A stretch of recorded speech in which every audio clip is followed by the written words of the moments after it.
How you guys doing? And thanks for tuning in to Wicked Warnings. We're working on this 2023 Ford Super Duty today, and why don't we go ahead and throw this plug-and-play roof light flasher kit into this truck. This kit's going to flash those 5 factory roof lights in unison as one unit, and it is plug-and-play. As you can see here, we've got our plug-and-play connector on the end of it. We've mated it to our 15-foot wire. We're ready to drop it in the truck, so let's go ahead and get it installed. In the truck here, the only tool you're really going to need is a pick and a 10mm socket to go ahead and take off this A-pillar right there. I usually pop this panel off to allow me to run the wiring down and over. So to remove that A-pillar, it's very easy. This is the cover over the grab handle. There's a little indent in the bottom of it for you to get your pick tool under and start to pry it out. It just pops out like that. 2 10mm bolts, a speaker wire, and off comes the A-pillar. Usually set it right there. You might want to take out this white stuffing that's in the corner so you can reach in and get access to the plug.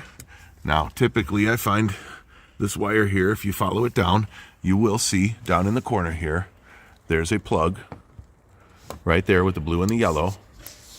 Okay, that's the plug that we're after. It's right there.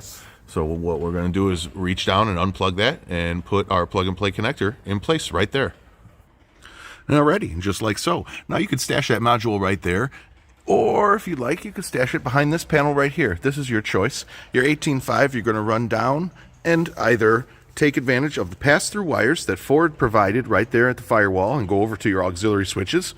You could go left to a aftermarket switch of your choice if you don't have auxiliary switches.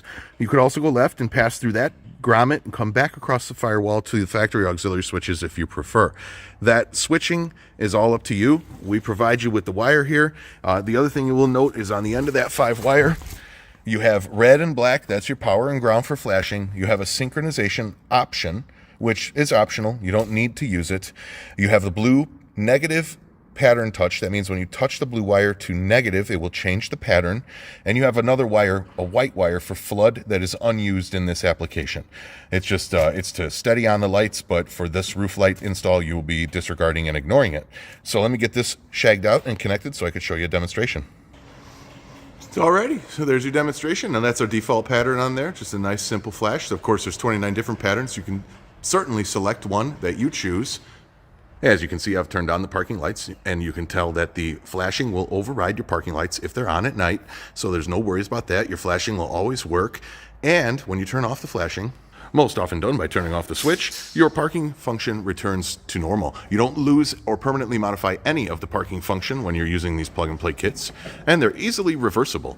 So, if this interests you, go ahead and put your order in right now. And as a side note, this plug-and-play roof light kit for the Ford Super Duty goes all the way back to 2017. It will work fine on trucks all the way from 2017 to this current 2023 model. Thanks again for watching Wicked Warnings.